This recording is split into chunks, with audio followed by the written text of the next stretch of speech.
particularly to you who did an immaculate job,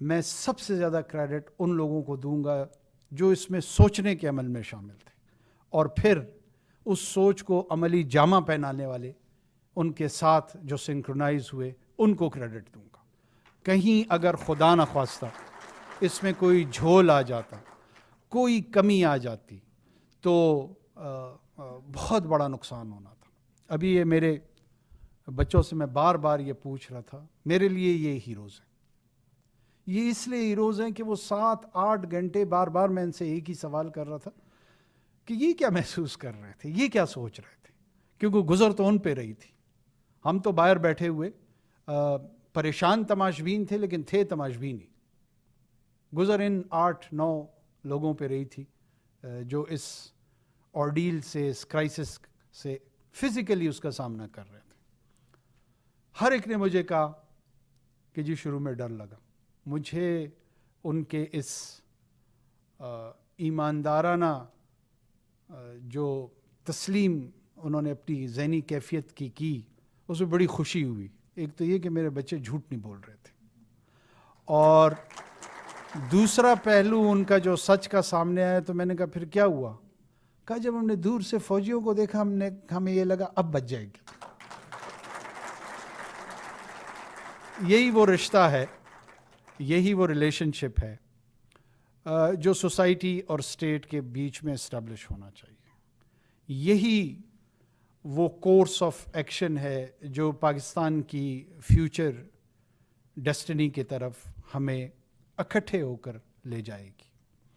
یہ credit نہ فوج کا ہے صرف, نہ پی ڈی ایم اے کا ہے صرف, نہ لوکل افراد کا ہے صرف, یہ ہم سب کا اجتماعی کریڈٹ ہے. اور اس اجتماعی کریڈٹ میں ہر ایک نے, اس ماں نے جو ٹی وی کو دیکھ رہی تھی اور صبح کا شاید ناشتہ بنا رہی تھی اور دوپٹے کو بار بار یوں کرتے ہوئے دعائیں دے رہی تھی, اس کا بھی کریڈٹ اس میں موجود ہے. اس میں اس والد کا جو صبح اپنے بچوں کو اسکول پہنچانے جا رہا تھا اور اس کو یہ خبر مل رہی تھی اور اس کے قلب پہ جو پریشانی گزر رہی تھی اور اس کے دل سے دعائیں نکل رہی تھی, اس کا بھی کریڈٹ موجود ہے. یہی وہ دعائیں تھیں جو اکٹھے ہو کے اوپر گئیں. ہمارے عقیدہ کے حصہ ہے کہ فیصلہ آسمان پہ ہوتا ہے, اظہار اس کا زمین پہ ہوتا ہے. تو اللہ نے ہم سب کی اجتماعیت کے سینس کو دیکھ کے فیصلہ ان کو بچانے کا کر لیا تھا. یہ لوح محفوظ میں بچے ہوئے تھے, لیکن اس بچاؤ کا اظہار زمین پہ ان لوگوں سے کروایا.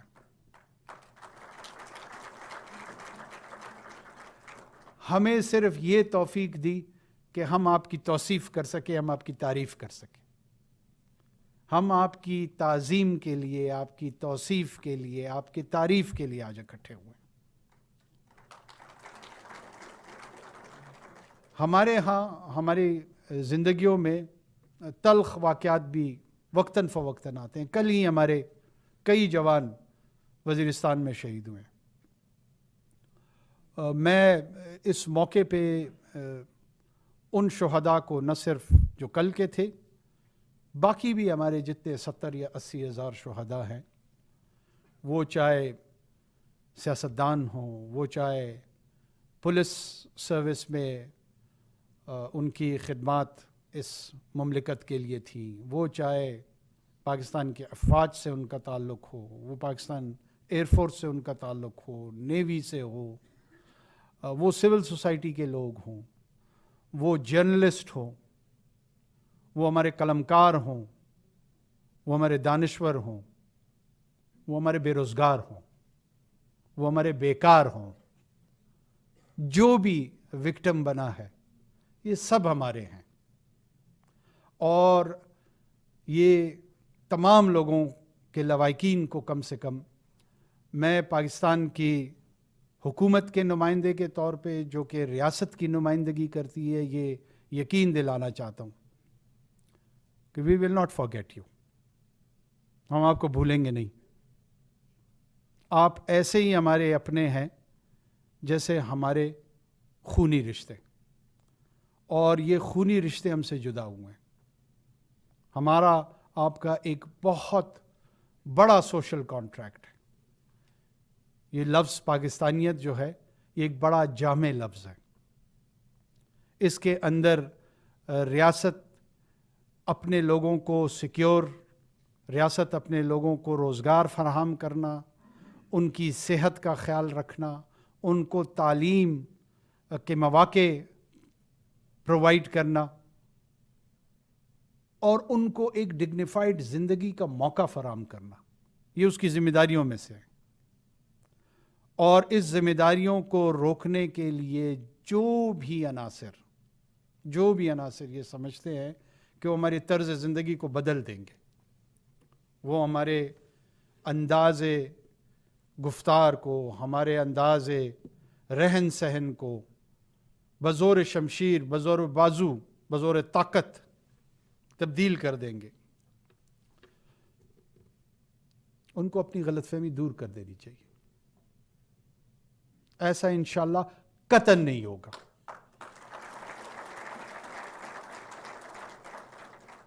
یہ ہمارا گھر ہے، ہم کہیں نہیں جا رہے. دس از ہوم. اگر ان کو کوئی خوش فہمی یا غلط فہمی ہے وہ دور کر لیں. اور گھر کا نظم اور نظام الحمدللہ بہت ہی با اختیار اور باصلاحیت لوگوں کے ہاتھ میں. یہ شہادتیں کوئی اپنے پیاروں، جب ان کے کسی کے پیارے دور ہوں تو وہ جو درد ہے وہ شاید اس کے متعلق ہم بات تو کر سکتے ہیں، محسوس نہیں کر سکتے.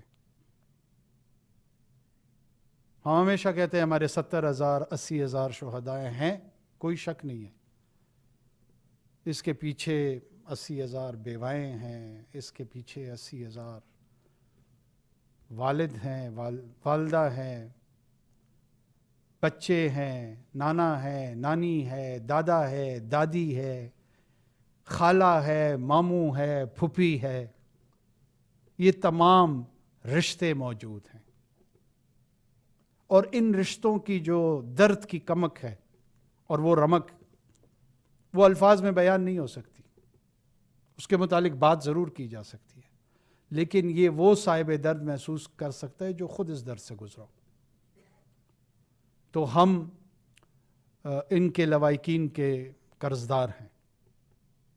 انہوں نے اپنے آج کو ہم سب کے کل کے لیے قربان کیا.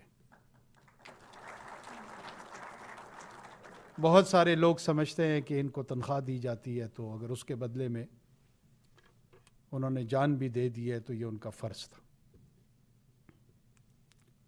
تنخواہ ہم ان کو ان کی ضروریات کو پورا کرنے کے لیے دیتے ہیں.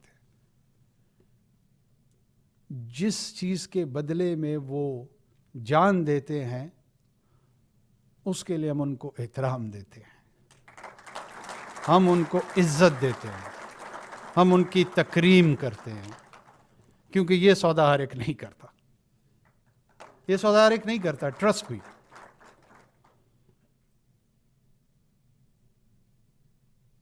جس نے اپنے آپ کو انویسٹ کرنا ہے بتا دے، اپنی جان دینے کے بدلے میں کیا افزانا چاہتا ہے بتا دے. میرے ذہن میں کوئی فگر نہیں آتی کہ کون سا افزانہ ہوگا اس کے لیے. 1 لاکھ، 1 کروڑ، 1 ارب، 2 ارب، 10 کرب، آئی ڈونٹ نو، مجھے نہیں پتا. لیکن لگتا مجھے یہ ہے کہ کوئی افزانہ ہے ہی نہیں اس کے لیے. اس کے لیے ایکنالجمنٹ چاہیے، اس کے لیے ریکگنیشن چاہیے. We revere them, we respect them. Quran نے مختلف لوگوں، قوموں، رشتوں کے متعلق بات کی، لیکن اس نے بھی شہداء کو ایک انتہائی احترام سے پکارا، کہا ان کو مردہ مت کہو، ورنہ تو مادی دنیا سے تو وہ فنا ہو کے جلے جاتے ہیں. لیکن منع کر دیا کہ نہ کہو ان کو مردہ.